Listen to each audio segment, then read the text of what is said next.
ابتدا ہے اس خالق حقیقی کے نام سے جو دلوں کے بھید بہتر جانتا ہے۔ سنتے کانوں اور دیکھتی آنکھوں کو میرا سلام۔ ایک صحابی رسول فرماتے ہیں کہ میں نے رسول اللہ صلی اللہ علیہ وآلہ وسلم کو ارشاد فرماتے ہوئے سنا کہ سابقہ امت میں 3 آدمی تھے۔ وہ ایک دفعہ کہیں چلے جا رہے تھے کہ دوران سفر ان کو ایک غار میں رات گزارنا پڑی۔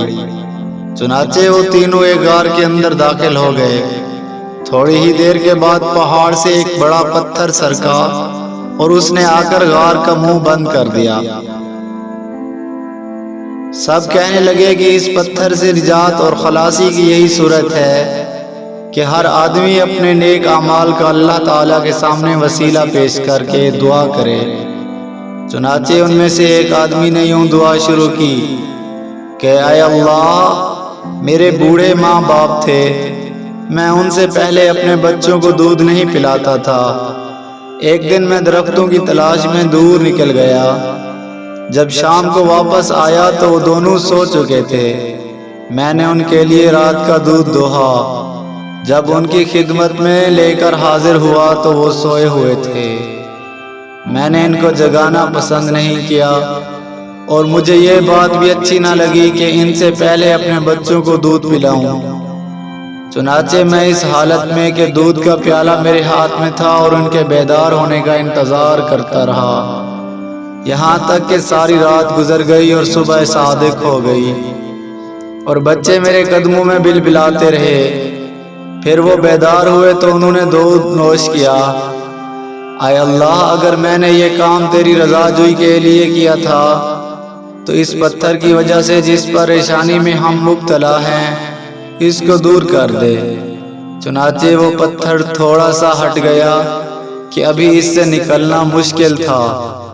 پھر دوسرے آدمی نے یوں دعا کی کہ اے اللہ، میری ایک چچا زاد بہن تھی، وہ مجھے بہت پسند تھی۔ ایک روایت میں یہ الفاظ ہیں کہ میں اس سے اس قدر محبت کرتا تھا جس قدر کوئی مرد عورت سے محبت کرتا ہو، بلکہ اس سے بھی زیادہ۔ ایک دن میں نے اس سے برائی کا ارادہ کیا تو وہ نہ مانی، حتیٰ کہ وہ قحط میں مبتلا ہوئی تو میرے پاس آئی۔ میں نے اس سے کو 120 دینار اس شرط پر دیے کہ وہ مجھے برائی کا موقع دے گی، یہاں تک کہ وہ مجبوراً برائی کے لیے تیار ہو گئی۔ اس پر جب میں نے قابو پا لیا اور اس مجبور لڑکی سے برائی کرنے ہی لگا تھا کہ اے اللہ، مجھے تیرا خوف آ گیا، پس میں اس سے دور ہو گیا، حالانکہ وہ مجھے بہت زیادہ محبوب تھی، اور جو سونا میں نے اسے دیا تھا وہ واپس نہیں لیا۔ اے اللہ، اگر میں نے یہ کام تیری خوشنودی کے لیے کیا تھا تو اس مصیبت سے ہمیں نجات دے دے جس میں ہم مبتلا ہیں۔ چنانچہ وہ پتھر تھوڑا سا مزید اپنی جگہ سے ہٹ گیا، ابھی بھی اس سے نکلنا مشکل تھا۔ پھر تیسرے آدمی نے دعا کی کہ اے اللہ، میں نے چند مزدور اجرت پر رکھے تھے، ایک آدمی کے سوا سب کی مزدوری میں نے ادا کر دی۔ وہ آدمی جس کی مزدوری میں نے ادا نہیں کی تھی وہ اپنی مزدوری چھوڑ کر چلا گیا۔ میں نے اس کی اجرت کو بڑھایا یہاں تک کہ اموال کثیرہ ہو گئے۔ پھر ایک عرصے کے بعد وہ آیا اور اس نے کہا کہ اے اللہ کے بندے، میری اجرت دے دو۔ میں نے کہا یہ اونٹ، گائے، بکریاں اور غلام وغیرہ جو تجھے نظر آ رہے ہیں یہ سب تیری ہی اجرت ہے۔ اس نے کہا اے اللہ کے بندے، میرے ساتھ مزاح نہ کرو۔ میں نے کہا میں تیرے ساتھ مزاح نہیں کر رہا۔ چنانچہ اس نے وہ سارا مال لیا اور سارے جانور ہانک کر لے گیا، کوئی چیز نہیں چھوڑی۔ اے اللہ، اگر میں نے یہ کام تیری رضا کے لیے کیا تھا تو ہمیں اس مصیبت سے چھٹکارا عطا فرما دے جس میں ہم مبتلا ہیں۔ چنانچہ وہ پتھر دور ہو گیا اور وہ تینوں غار سے نکل کر آگے کو روانہ ہو گئے۔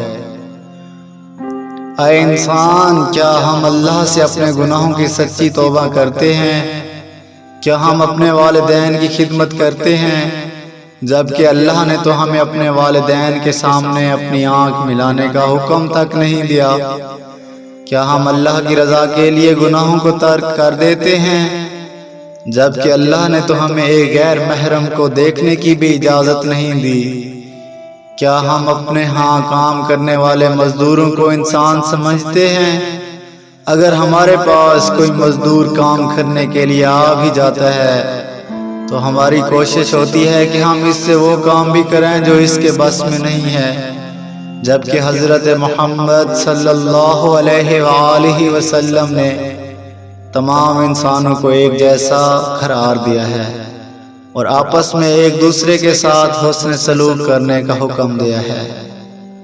والسلام ورحمۃ اللہ وبرکاتہ۔